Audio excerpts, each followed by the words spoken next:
Good morning students. आज हम पढ़ेंगे क्लास 10th की साइंस का chapter 5 acid base and salt. Last time हमने पढ़ा था कि पीएच क्या होता है। आज हम पढ़ेंगे importance of pH in daily life कि डेली लाइफ में पीएच यानी पावर ऑफ हाइड्रोजन का क्या यूज है। इसमें 5 पॉइंट है।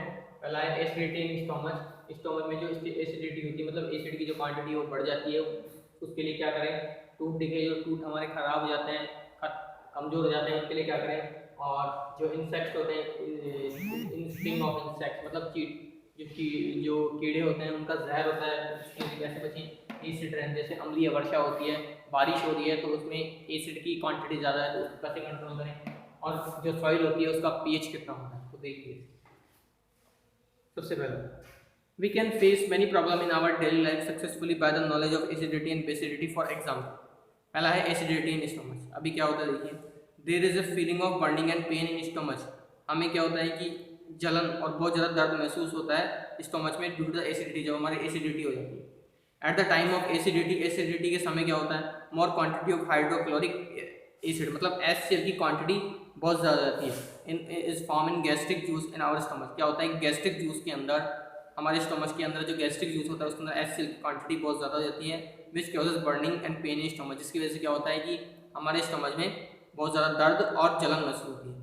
एंटासिड लाइक, और इससे बचने के लिए हमें MgOH का वोल्टेज मतलब मिल्क ऑफ मैग्नीशियम का यूज़ करना चाहिए to relieve from this problem, इस प्रॉब्लम से बचने के लिए, इस प्रॉब्लम से बचने के लिए। It neutralise the high amount of acid present in stomach. ये क्या करता है कि एसिड की जो हमारे स्टमच में ज़्यादा क्वांटिटी है उसे कम करता है। टूथ डिके, अब देखिए टूथ डिके क्या होता है। सेकंड देखिए, the pH of mouth is approximately 6.5। जो पीएच होता है हमारे माउथ का वो 6.5 होता है, मतलब थोड़ा सा एसिडिक होता है। आफ्टर टेकिंग फूड, फूड लेने के बाद the bacteria present in mouth produce acid. जो हम फूड लेते हैं, फूड लेने के बाद जो हमारे माउथ में जो बैक्टीरिया होते हैं वो एसिड प्रोड्यूस करते हैं। तो इस वजह से क्या होता है कि the by the reaction from the remaining food attack in the teeth. क्या होता है कि हमारे माउथ के अंदर जो बैक्टीरिया होते हैं, अब जब हम खाना खाते हैं तो जो खाना खाने के बाद जो हमारे टीथ में दांतों में जो फूड फंस जाता है उससे वो बैक्टीरिया रिएक्ट करते हैं, which decays the pH of mouth. इससे क्या होता है माउथ की पीएच कम हो जाती है। If the value of pH is less than 5.5, अगर पीएच की वैल्यू 5.5 से कम होती है तो enamel of teeth it decay. तो क्या होता है कि जो दांतों की जो सफ़ेद परत होती है, जो आगे की परत होती है सफ़ेद वाली, उसे इनेमल कहते हैं, वो डिके हो जाती है। So toothpaste should be done after food और माउथ शुड बी वॉश। तो इस वजह से क्या होता है जब हम खाना खाएं उससे पहले,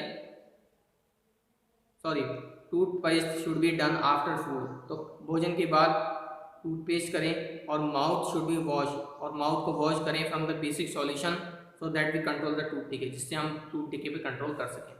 थर्ड है स्टिंग ऑफ इंसेक्ट। देखिए क्या होता है sting of insect like honey bee, जैसे कीड़े होते हैं या जैसे मधुमक्खियाँ होती है, चींटियाँ होती है और स्पाइडर यानी मकड़ियाँ होती है, सेक्रेट्स द एसिड, जब वो काटती हैं तो एसिड छोड़ती हैं। Which on coming contact to our skin, जब वो हमारी स्किन के कॉन्टैक्ट में आती है काटती है तो वो जहर छोड़ती है। Create burning and pain on skin, तो हमारे क्या होता है हमारी स्किन को बहुत ज़्यादा जलन और दर्द महसूस होता है।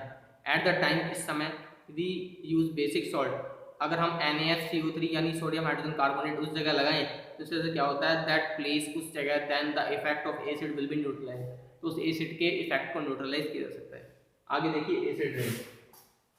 Rain water is considered as pure water. Rain water को हम ऐसे मानते हैं कि प्योर वाटर है, ना उसके अंदर एसिड है ना बेस है। बट नाउ इट इज, लेकिन इस समय क्या हो रहा है कि the pH value decreases because pH value कम हो रही है उसकी, क्योंकि बहुत ज़्यादा पॉल्यूशन है। This type of rain is called acid rain. Pollution की वजह से जो रेन होती है उसे एसिड रेन कहा जाता है। This rain affects the river as well as the soil of it. इस वजह से ये जो रेन है ये फील्ड के, ये रिवर के साथ साथ सॉइल को, सॉइल की जो फील्ड है मतलब मिट्टी को भी बहुत ज़्यादा अफेक्ट करती है। So it affect the crop, ये क्रॉप को बहुत ज़्यादा अफेक्ट करती है, लिविंग ऑर्गेनिजम्स को और पूरे इकोसिस्टम को, पूरे पर्यावरण को बहुत ज़्यादा इफेक्ट करती है। Acid rain can be control by controlling pollution, हम पॉल्यूशन को कंट्रोल करके एसिड रेन को कंट्रोल कर सकते हैं। अब देखिए pH of soil. The crop seeds in the soil can be selected bye determining the value of the pH of soil. कोई भी क्रॉप होती है उसके सीड सेलेक्ट ऐसे किए जाते हैं, पहले उस सॉइल की पीएच को मापा जाता है। अब पीएच को मेजर करने के बाद लगता है कि अगर ये एसिड है, बहुत ज़्यादा एसिड है या बहुत ज़्यादा बेस है, उस अकॉर्डिंग वहाँ सीड डाल के क्रॉप ग्रो की जाती है। It also determine the use of suitable fertiliser due to the which good crop is obtain. और इसीलिए वहाँ पे सूटेबल फर्टिलाइजर, सूटेबल उर्वरक का उपयोग किया जाता है ताकि क्रॉप अच्छी हो सके। तो इस तरह से आपने देखा कि पीएच का क्या क्या इंपॉर्टेंस है। पीएच की इंपॉर्टेंस है, स्टोमच में अगर एसिडिटी हो जाए, एचसीएल की अगर क्वांटिटी बढ़ जाए तो वहाँ पर इस एचसीएल की क्वांटिटी बढ़ जाए तो वहाँ पे मिल्क ऑफ मैग्नीशिया का यूज़ किया जाएगा। टूथ डिके होगी तो वहाँ पे टूथपेस्ट का उपयोग किया जाएगा।